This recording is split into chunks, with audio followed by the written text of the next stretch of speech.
Isaiah Hull ducked through the saloon doors and instantly wished he hadn't. Every voice stopped mid-sentence. Every card game froze.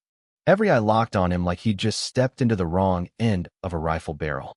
At 6'8" and over 300 pounds, he didn't just walk into a room. He filled it like a storm cloud swallowing the horizon. The bartender's hand drifted towards something under the counter. Mothers pulled their kids closer. And Isaiah could feel the air grow heavier with suspicion. He didn't wait for it to turn ugly, just backed out the same way he came, the doors still swinging behind him as the conversations resumed. This was Bitter Creek in 1887, a place where being different could be as dangerous as carrying a loaded gun, and Isaiah, new in town by only 3 days, had already learned that survival here was less about strength and more about not giving people a reason to notice you. They gave him the jobs nobody else wanted, moving boulders, hauling timber, breaking the hard earth with a pickaxe until his back screamed and his hands bled. Across town, Celeste Warren tended her vegetable stand in the thin morning light. She drew stares too, her skin as dark as the rich soil she worked, but unlike Isaiah, she owned her patch of ground, a gift from her late husband Samuel, who'd made sure the deed was airtight before fever took him. That morning, Isaiah turned a corner carrying supplies and accidentally clipped the edge of her stand. Tomatoes rolled into the dust, carrots scattered, and a small crowd gathered, ready for fireworks. But instead of anger, Celeste looked him in the eye and said calmly, "Looks like we need to rebuild this properly." He blinked. Not a demand for payment, not a curse, just an invitation. By the time they finished resetting the stand, a stranger had arrived, Silo's Broderie, a man dressed like he owned the sun, his voice smooth enough to sell shade in the desert. He offered Celeste $20 for her land, promising consequences if she refused. She turned him down, and within a week Judge Elias March was picking at her deed, claiming irregularities. 30 days to prove her ownership or lose everything, he said. The next morning, her garden was nothing but ash. She found Isaiah in the pre-dawn, on his knees in the blackened soil, planting seeds. "Why?" she asked. "Because it was wrong," he said.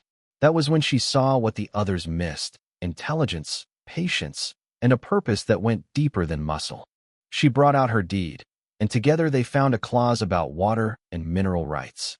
Isaiah knew the law well enough to realize Broderie wanted more than her plot. He wanted what lay beneath it. At night they broke into the courthouse, Isaiah using a janitor's key no one had ever noticed. In dusty cabinets they found maps, mineral surveys, and payment receipts tying Broderie to March. By morning they had enough evidence to burn down more than just a crooked land deal. Broderie caught wind of their alliance and spread rumors: the giant and the widow. Jobs dried up. Customers disappeared, but they stood their ground. On Judgment Day, Celeste brought her wooden chest, and Isaiah his leather satchel. The judge barely started before Isaiah laid their evidence on the table: receipts, maps, letters, every piece of the scheme. The crowd murmured, then roared as the truth came out. Judge March, cornered by his own signature on a payoff, ruled in Celeste's favor and turned Broderie over to federal marshals.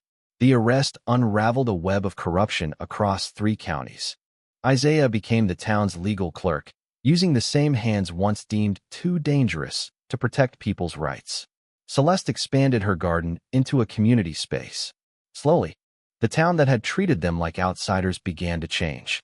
Then Agent Harrison arrived with news: the railroad project Broderie had promised was a lie. His real plan was to take every water source and grazing acre for a cattle empire, leaving towns to rot. Celeste's refusal to sell had saved not just Bitter Creek, but 7 counties. 3,000 families still had homes because she'd stood her ground. The town council honored them at the next Founders' Day, not for being perfect, but for being exactly what Bitter Creek needed. Isaiah told the crowd, "Perfect isn't about size. It's about purpose."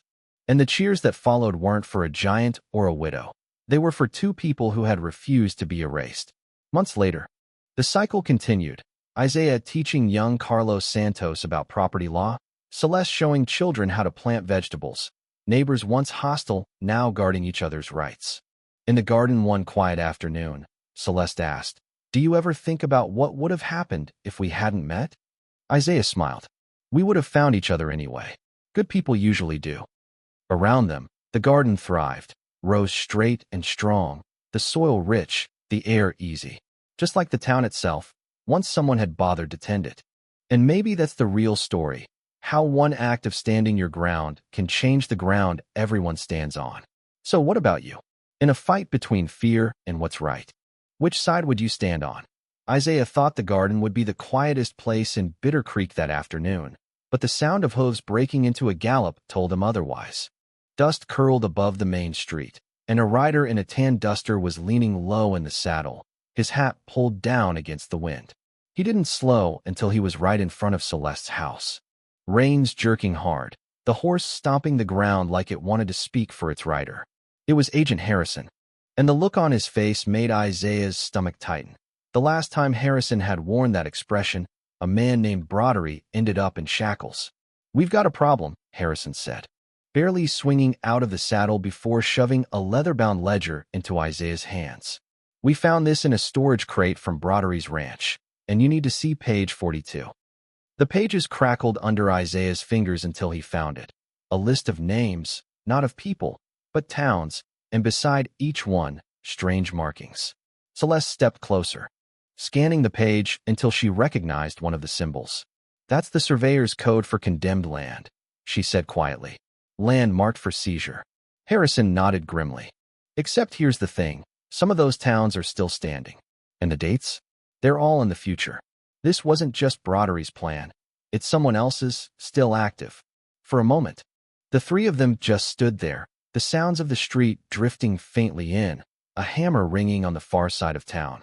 The shuffle of wagon wheels over gravel, the kind of everyday noises you take for granted until you realize they could be silenced.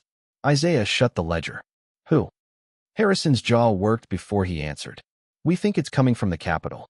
Political money. Men who'll never set foot here, but who'll gut this valley from the safety of their marble offices.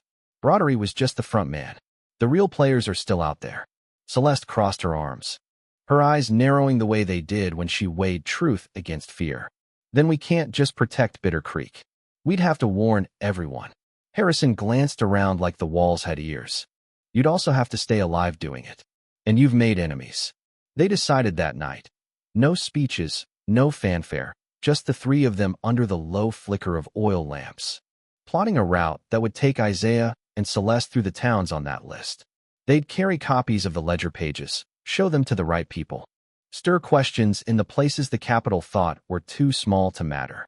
The first stop was Dry Hollow, a wind-bitten place where the saloon doubled as a courthouse and the sheriff's badge was older than the man who wore it. Isaiah's height still drew stares, but now there were nods too. Quiet acknowledgments from people who'd heard about Bitter Creek. Celeste spoke with the farmers, showing them the marks beside their town's name, explaining what it meant in plain words that cut through the legal fog like a sharp blade. By nightfall, the whole main street buzzed with whispers. But trouble moves faster than trust.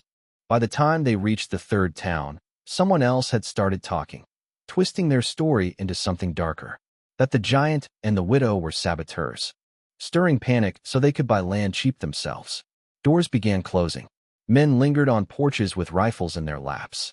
It came to a head in Red Bluff, where a meeting in the town hall was cut short by a stranger stepping out from the back row. He was clean-shaven, with a smile that reminded Isaiah too much of Broderie's. Celeste held her ground. "Your employers are thieves." The man's smile deepened, but his eyes were as flat as cold iron. "Maybe, but they're the kind of thieves who write the laws. And you're about to find out how small you really are." Isaiah felt the room shift, not from the man's words, but from the fact that half the townsfolk were leaning toward him, not away. But he knew one thing for sure. This fight was bigger than land now. It was about who got to write the next chapter, and whether folks like them would even exist in it. Yeah, or turn back to save the little patch of peace you'd already won.